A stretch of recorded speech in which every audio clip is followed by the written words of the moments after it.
Hi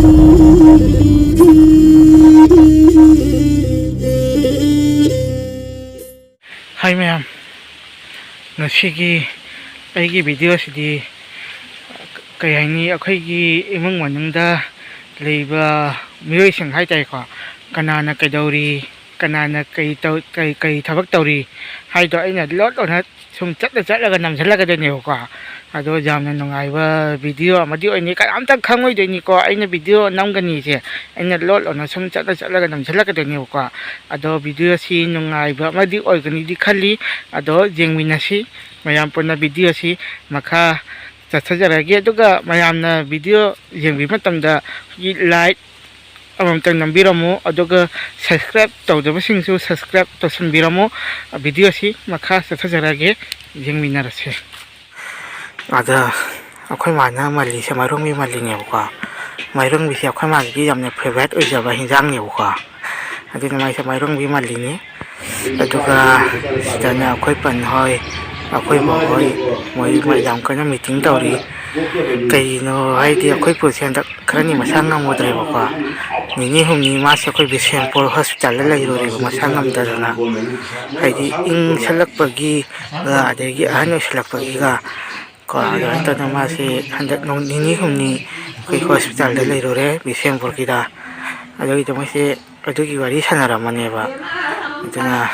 ada lagi kai angang pitro ga se ning sitre yo lamdi hengraba angang ko ngasi se akhoi puse hospital lagi taga masaje kangkhatlaga phajani active oiraga lae dina ma halakpagi ma irujari dagi sida akhoi hoi amubi kolli se ning sitre yo nung sa jai ri ni kollaga ning sitre yo tawi se sigi akhoi angang masa se ba lamjam heli se lam hen be ni bo hara ki his loi ni man lam heli bo khoi hen se adi angang ji mathan te sun dei ri dina ko mayam gi na pham sana pham oi le ram ni ba ngang se san sara ko ti tum chat pa ngam me phajana le po khot pa sun ngam me aduga phajana mathan te chat pa di ngam dri ba ko mai pi ma ka pi de ka roi ni ko hai si angang se ni phajana ulak ki mamai se ngam jalaga yung ko lam heng grabangan ni ko phone ga sila mi ni ko lam heng grabangan ni ayong phajana ulak ki ko mamai se mu su mu graba ing tham thar gi ni nung sa de dum phawra thambagi bo bana loiram ni ko mamai ga se hai dina kana drab ni ko khoi ga angang ni kana hajan ni drop ni ko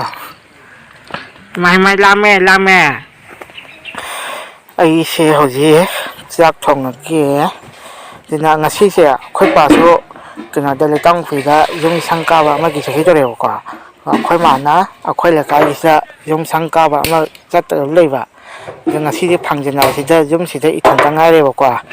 adina ai ithan tagi sam saphum sa sida thong ga chajarage adina nupi lei ta ba khoi se kya ta ton gram ji ko isana ga thongjara sajadini ba adina hawai am thong ga charage ngasi di upai lete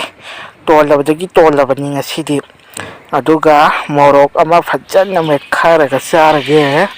aina morok mete se gi morok ne mete ne ko sapali se khoi gi morok ne ko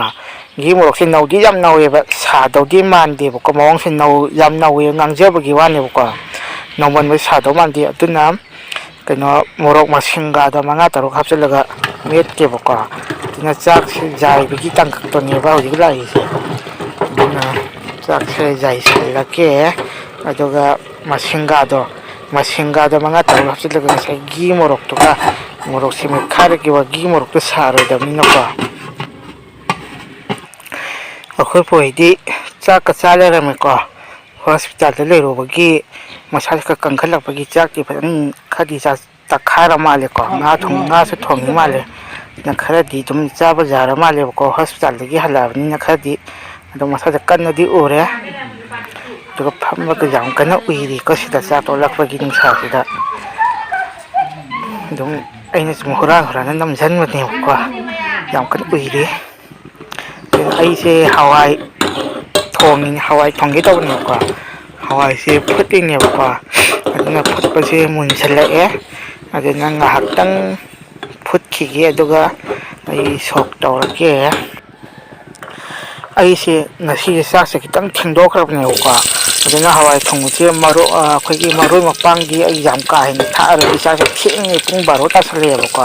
ꯍꯥꯏꯗꯤ ꯏꯊꯟꯗ ꯉꯥꯏꯔꯕꯅꯤꯅ ꯆꯥꯛꯁꯦ ꯊꯦꯡꯅꯁꯨ ꯊꯣꯡꯉꯕ ꯑꯗꯨꯅ ꯑꯩ ꯌꯥꯝ ꯆꯝꯅ simple ꯑꯣꯏꯅ ꯆꯥꯛꯁꯦ ꯑꯩ ꯏꯟꯖꯥꯡꯁꯤ ꯊꯣꯡꯖꯔꯕꯅꯦꯕꯀꯣ ꯌꯥꯝꯅ ꯍꯥꯎꯕꯒꯤꯗꯤ ꯅꯠꯇꯦꯕꯀꯣ ꯑꯩꯁꯦ ꯈꯤꯇꯪ ꯏꯟꯖꯥꯡꯅ ꯂꯣꯏꯁꯤꯟꯅꯕꯒꯤ ꯇꯧꯔꯛꯄꯅꯦꯕ ꯆꯥꯛꯁꯦ ꯊꯦꯡꯃꯟꯈꯤꯗꯅ ꯑꯗꯨꯅ ꯃꯌꯥꯝꯅ ꯀꯃꯦꯟꯇ ꯑꯗꯨꯝ ꯍꯥꯏꯕꯤꯔꯝꯃꯣ ꯀꯃꯦꯟꯗ ꯀꯣ ꯑꯗꯨꯝ ꯄꯥꯝꯃꯤ ꯄꯥꯝꯗꯦꯗꯣ ꯀꯃꯥꯏꯅ ꯊꯣꯡꯉꯒ ꯍꯥꯎꯅꯤꯗꯣ ꯑꯗꯨꯝ ꯍꯥꯏꯕꯤꯔꯝꯃꯨꯀꯣ ꯑꯗꯨꯝ ꯑꯩ ꯇꯔꯥꯝꯅ ꯂꯧꯁꯤꯟꯖꯒꯦ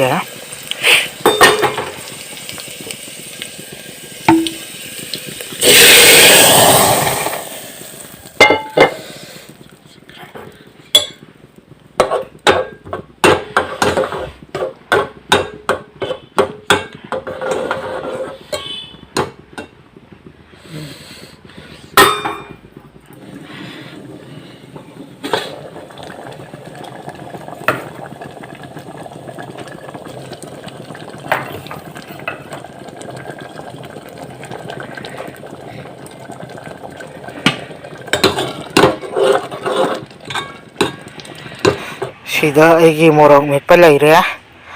ꯑꯗꯨꯒ ꯁꯤꯅ ꯑꯩꯒꯤ ꯍꯋꯥꯏ ꯊꯣꯡꯕ ꯂꯩꯔꯦ ꯑꯗꯨꯒ ꯅꯥꯀꯟꯗꯅ ꯑꯩꯒꯤ ꯆꯥꯛ ꯂꯩꯔꯦ ꯑꯗ ꯆꯥꯕꯗꯨꯗꯤ ꯃꯌꯥꯝ ꯎꯠꯆꯔꯣꯏꯒꯦ ꯃꯌꯥꯝꯅ ꯋꯥꯔꯧꯕꯤꯔꯣꯏ ꯚꯤꯗꯤꯑꯣ ꯑꯁꯤ ꯂꯣꯏꯕ ꯐꯥꯎꯕ ꯌꯦꯡꯕꯤꯒꯅꯤ